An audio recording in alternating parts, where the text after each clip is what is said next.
Hello everyone, this is May from Lost in Translation Mon, and this is a video that I've been wanting to do for a while, and it's because since Pokemon Go came out, I've been thinking about other types of gamified fitness trackers.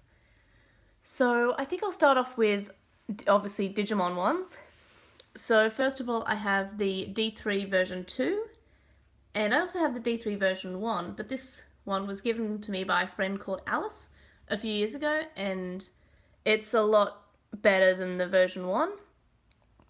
The reason is that there are more maps, and this one sort of has a plot. At the start of every map, you'll see a Season 1, or in this case Terriermon, because of the Hurricane Touchdown movie, running away from a bad guy.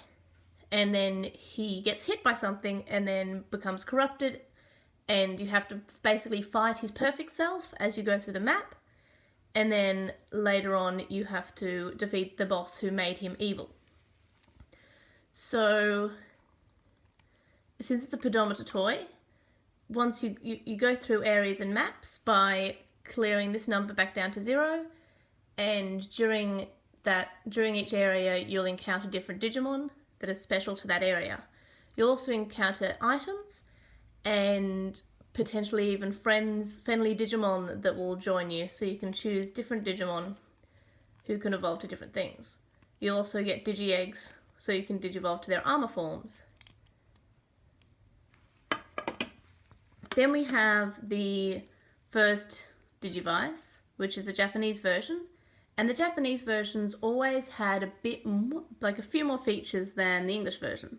So first of all, you can have the time, and after a certain time in the first Digivice, your Digimon will no longer move. You can still make it take steps, but the steps won't count for anything, so it won't encounter anyone. So it was a weird way of getting kids to go to sleep. They removed this in the later D3 and D-Arc versions. So this one's quite cute in the way that every 1,000 steps you'll encounter a help wave, and then you put this antenna near something electronic, and you'll encounter a Digimon or a friendly Digimon to join you. And that was always pretty cute. Then we have one that was just released last month, and it's the version 15th version of the D3, which is a little bit different from the original D3 Japanese version because there's no WonderSwan port. And in this one, you can have Veemon or Wormmon, but you can also have Hawkmon, Amadimon, Patamon, and Tailmon. But you can't make steps with them, you can only send them into battle. So I haven't completed this one yet because this one was just released 2 weeks ago, I think. But I have played through the Veemon one, and I also have the Ken one. And I would like it better if you could walk through as Hawkmon or Amadimon or Tailmon or Patamon, but you know, Veemon's pretty cute. You unlock Wormmon after a certain point and you get Digimentals. So it's pretty good. There's also the time, but unlike in the Digivice, you can use it after a certain time, but it'll make your Digimon a virus type. So depending on what time of the day you use the Digivice, makes your Digimon a vaccine, data, or virus type. The help wave that I mentioned earlier is actually just a feature that you can access from the menu.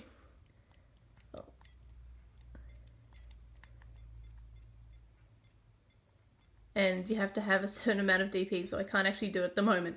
But it's more or less the same thing, except you can do it on command and it costs DP. The next one is sort of what I count to be sort of a semi-precursor to Pokemon Go, and that's the Pokewalker. So you can see I forgot to take this on my walk earlier, so it's only done 5 steps. But what you do is you put a Pokemon from your Heart Gold or Soul Silver game into this, because it came bundled with that game. And you can use Watts to catch Pokemon or get items. And you can also connect to a friend's Pokewalker and get stuff from theirs. I always wanted this to be released like alongside future games because I really liked this.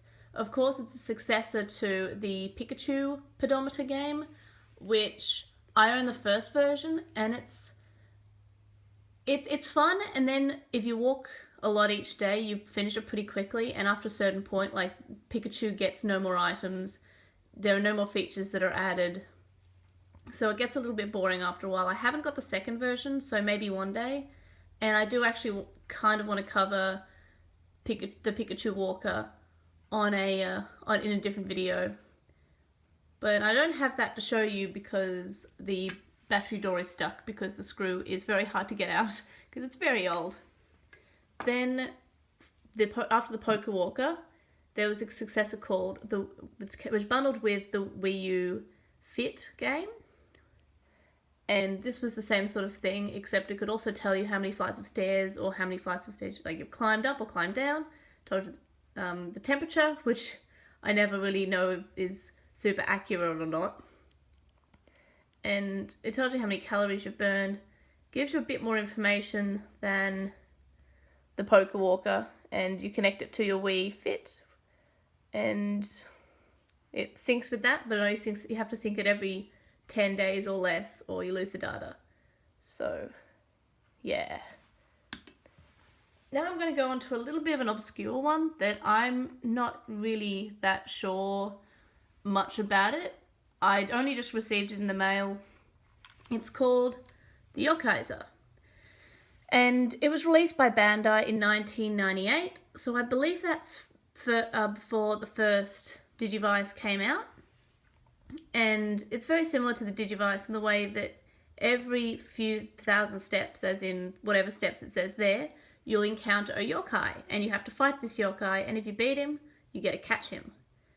And unlike the Digivice, there aren't any monsters that you encounter in between those steps, and also when you get to 0, it's just a matter of pressing a button.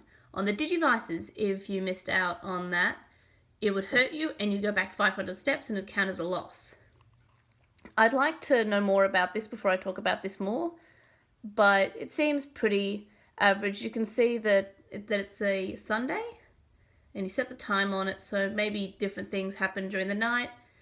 It's something I've always wanted, but I'd really like to use it a bit more, because there's not much information available on it either on the internet. Also, I think it connects to other ones. I know that there's a version 2, which connects to, like, you can use electronic waves to get yokai from there, and that's pretty neat.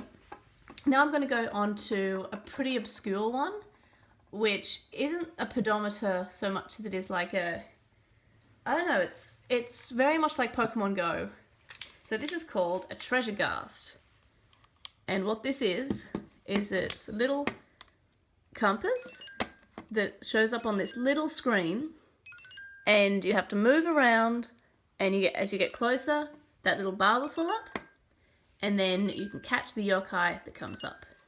If you close this, you can see the time, and you can sort of monitor for how close the monsters are to you. So you'll notice it's called a Strap Hunter because everybody likes money, and these are sort of like the Skylander toys in the fact that there are these little strap dudes. Oop. Who look like this. Oop, he's upside down. Looks like a Gigadramon or a Megadramon. And what you do is you connect him to the bottom, and he lights up, and then you get him in your Treasure Ghast, and you can use him to fight, and you get him, but only when he's plugged in. So they've released quite a few of these. I don't have that many.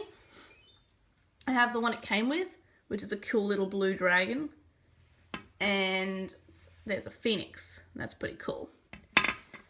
They also released this in English, and these don't have batteries in them, but they are more or less the same thing. They don't have the strap feature, but it's got a similar sort of look to it. They also connect with each other. Hang on. It doesn't want to open today. Also, it's got a bit of a latch to it on the English version. And it slides up instead of flipping out. So it's the same sort of thing, except it's a slidey instead of a flip. Another thing I liked about these is to catch the monster, you have to use a fishing rod. It also beeps a lot, and I don't know how to mute it or turn it off. You can also see it's flashing and saying that that's the monster that's nearby. It's a spooky little fish dude. So that's all I really have to talk about. I hope it wasn't too boring. I've been playing a lot of Pokemon Go, and let me tell you, it's great. And I think that this sort of thing is the future for getting people out of the house and to exercise, is make a game out of it. Like, it's just so much fun just to look around your area and find monsters, and I really hope that there's a Digimon one. I really am keen on the Treasure Ghast. I would like to know more about it. And I wish that there was more of a pedometer aspect to it. It just seems to be like walking around and finding monsters.